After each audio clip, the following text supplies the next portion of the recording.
Nous sommes sur le site universitaire de l'IUT de Bourges, le site de l'Université d'Orléans, qui regroupe 6 départements et spécifiquement ici on est proche de l'IUT, du département mesures physiques qui a accueilli cette année les rencontres jeunes chercheurs, comme elle accueille depuis une dizaine d'années maintenant sur ce site à Bourges.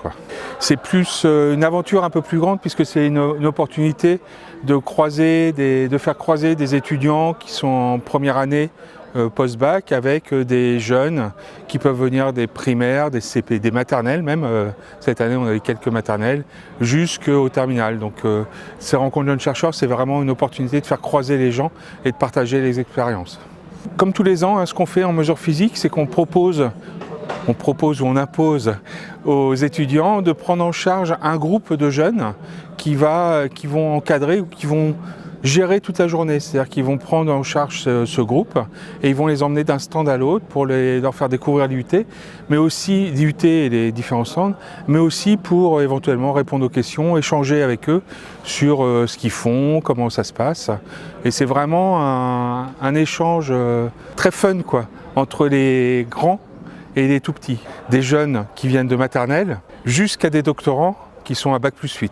Donc c'est vraiment un croisement de compétences, d'expériences qui est incroyable.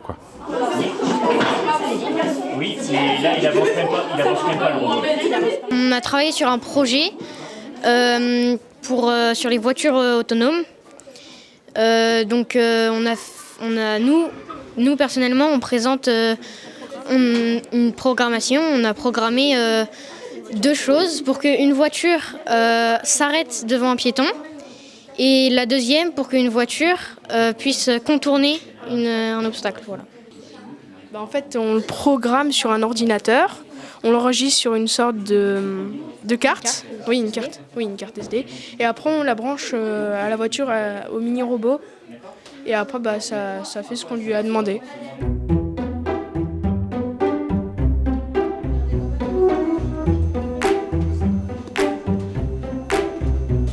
On a fait une expérience sur les couleurs avec des produits et puis un chou. On a mélangé des couleurs, on a mélangé le chou avec du savon, du gel hydroalcoolique et du citron, du coca, de la lessive. Quand c'est rouge, c'est très très acide. Jaune, verdâtre, c'est très basique.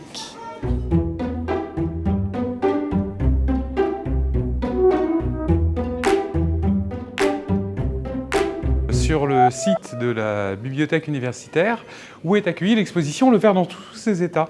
C'est une exposition réalisée par Centre Sciences et les laboratoires de recherche en région, dont un laboratoire, le CEMTI, qui, avec l'Université d'Orléans, participe à des projets. Et là, en l'occurrence, une résidence d'artistes autour du verre. Le verre, c'est pas le verre comme on le connaît au quotidien, c'est le verre sous toutes ses formes. Ici, par exemple, on peut voir des verres techniques qui sont capables de plier sans casser, des verres qui sont extrêmement résistants, même à une boule de pétanque, notamment utilisés dans l'industrie automobile pour des vitrages. Et puis, la matière vitreuse, c'est des verres aussi naturels. Le verre qu'on peut trouver à l'état sauvage, entre guillemets, résultat, par exemple, de la foudre, traversant de la silice, du sable, qui va donner des larmes de verre d'origine associée aux météorites. C'est une expo où on a des tas d'expériences pour découvrir, manipuler, expérimenter, se poser des questions, être le plus curieux possible.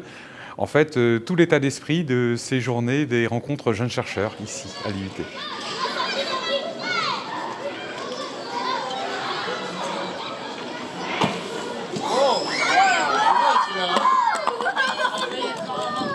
Alors on a décidé de présenter les météorites et aussi des maquettes de Mars et aussi des fusées chimiques et à eau propulsées à l'air. Je présente les météorites en donnant leur nom et d'où ils viennent. Je vais donner des feuilles à des élèves et ils vont écrire ce qu'ils pensent, si c'est une météore ou une pierre quelconque. Et ensuite, à la fin, nous débattons sur lesquelles sont les vraies et les fausses. Après, généralement, on fait les fusées chimiques et les fusées à eau. Donc les fusées chimiques, c'est des petits tubes, par exemple d'effervescents, genre de Doliprane ou autre. Et on met du bicarbonate de soude, enfin du vinaigre. On colle du bicarbonate de soude dans le bouchon. On utilise un lanceur. Et avec la pression du bicarbonate de soude sur le vinaigre, ça la fait décoller. Et c'est à peu près le même système avec une pompe à eau, enfin une pompe par exemple à vélo, et une bouteille d'eau. On a fait une rampe de lancement et on colle un bouchon de liège. On l'a mis sur la pompe à eau, enfin la pompe tout court, ce qui fait qu'on colle le bouchon de liège aussi au goulot de la bouteille qu'on a pré-rempli de environ 20 à 30 centilitres d'eau au préalable. On la met en bas, on pompe 2 ou 3 fois généralement et ça la fait décoller un peu plus haut que généralement que les tubes à bicarbonate de soude vinaigre. 1, 2, 3. Et alors par contre ça fait boum.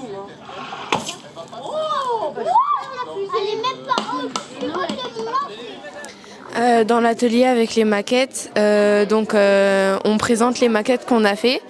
Donc on les a fait pour représenter le sol de la Lune et le sol de Mars. Donc généralement on utilise du carton qu'on met couche par couche, qu'on colle ensemble. On rajoute du papier dessus, généralement du papier toilette ou du sopalin.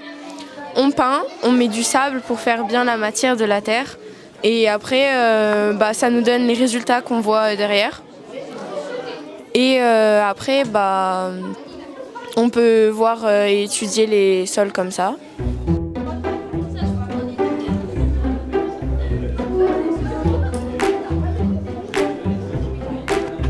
Donc, nous présentons une pile écologique.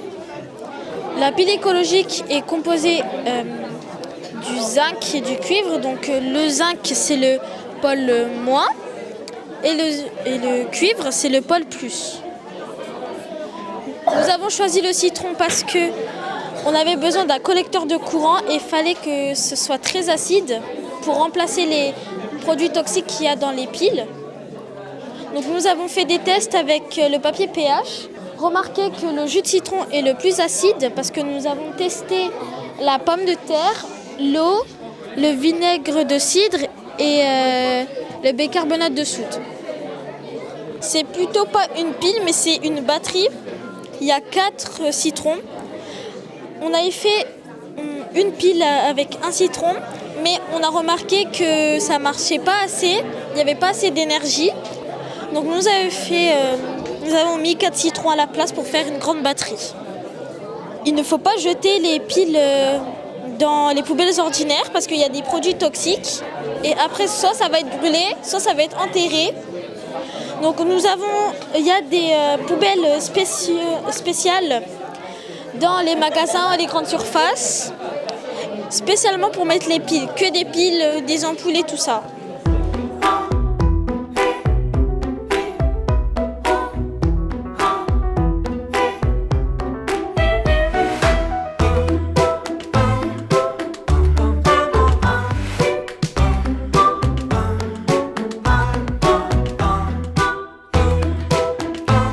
Je vais faire une petite conférence, une mini-conférence afin de présenter à la fois mon métier, mon quotidien, une partie de mes recherches, mais l'idée pour moi, en tout cas l'axe que j'ai pris, c'est d'essayer de leur apporter ma vision de la méthode scientifique et de ce qui peut se faire en science. Qu'à la fin, ils se rendent compte plutôt des questionnements que je me pose, plutôt que finalement des résultats en soi, qui sont qu'un prétexte finalement pour parler sens critique et avoir envie de connaître un petit peu plus le monde qui nous entoure.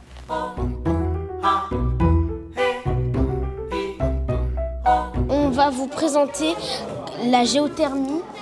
On va vous montrer que quand l'eau de la pluie descend dans la terre, le noyau va le chauffer et ça va remonter naturellement. On va mettre de l'huile, mettre de la craie, on va mélanger, on va mettre un peu d'huile avec une cuillère sur la paroi jusqu'à que ce soit bien rempli et après on va laisser reposer et on va montrer l'autre expérience. En fait, on va vous montrer que quand on tourne, le moulin peut peut faire un mouvement pour monter quelque chose ou le faire descendre. Regardez, ça monte, et vous allez voir quand la majorité de la craie va être en haut, elle va se refroidir puisqu'elle sera plus en contact avec la flamme, ça va redescendre. Vous voyez bien le petit filet au milieu comme un ouragan? Ouais, ça redescend sur les côtés.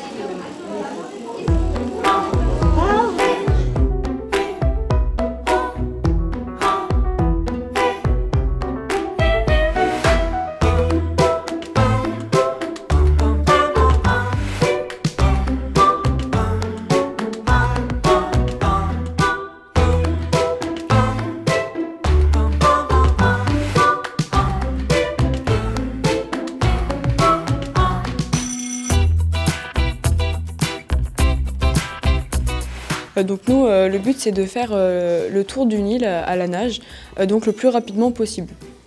Donc par tout un tas de procédés, dont des calculs, on va déterminer ce chemin qui est le plus court possible.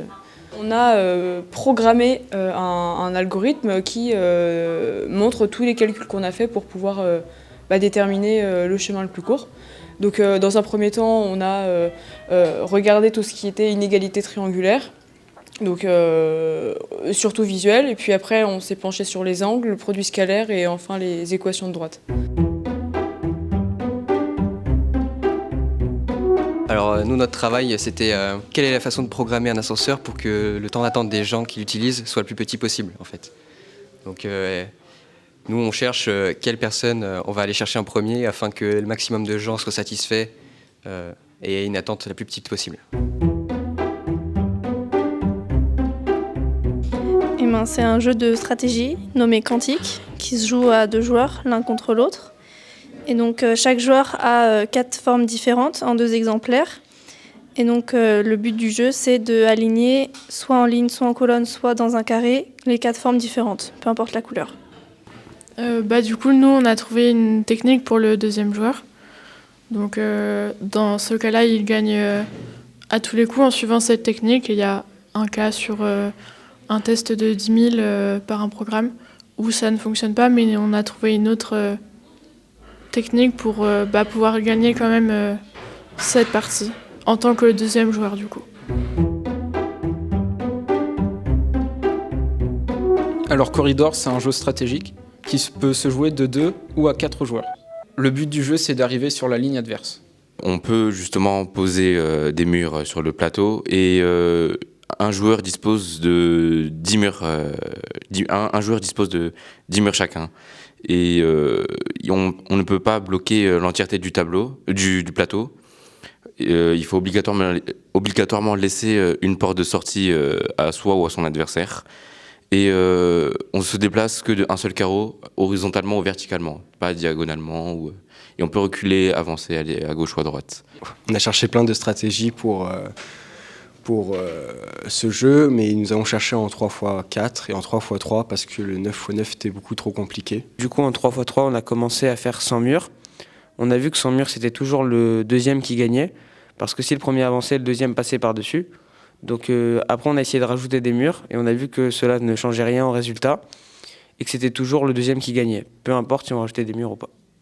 Et par la suite, on a commencé un algorithme Python. Donc pour l'instant, il n'est pas visuel, il est que écrit. Donc au début, l'algorithme nous demande la taille du jeu qui doit obligatoirement être impair. Et par la suite, l'algorithme joue contre lui-même et donne le résultat à la fin.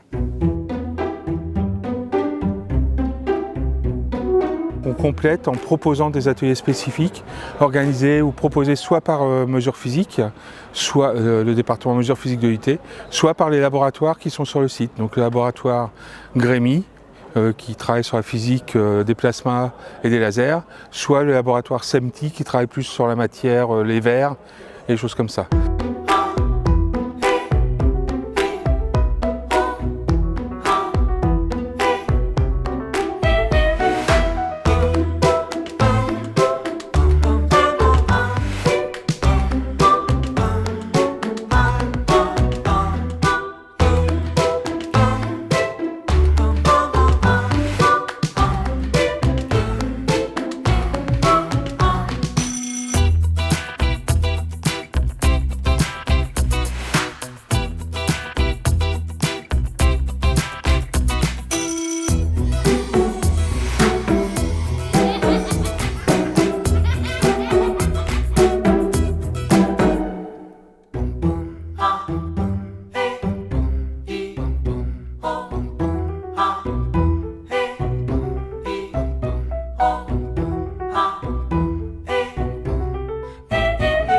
En fait, c'est le concours robotique du Cher. Donc, c'est plusieurs enseignants du Cher, de collège du Cher, qui se sont réunis pour réaliser des défis avec un robot. Donc, l'objectif, il y a une piste qui est donnée, qui est dans chaque établissement avec un règlement qui est le même pour tous. Et on se réunit aujourd'hui pour voir lequel aura le plus de points.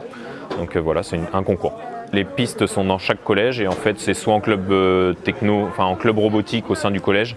En général, c'est des élèves de 4e ou de 3e, soit en cours, en classe entière, et puis les plus motivés viennent aujourd'hui avec les collègues. Donc ce sont des équipes de 3 et on a 10 équipes de 3 élèves.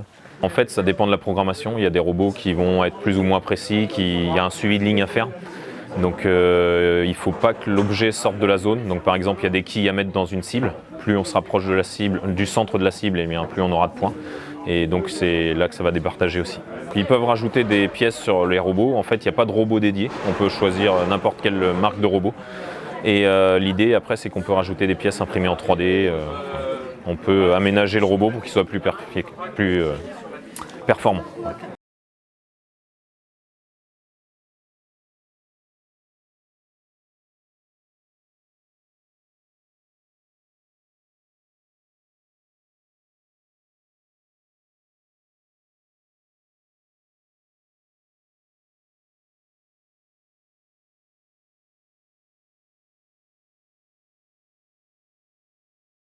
Des expériences sur l'air.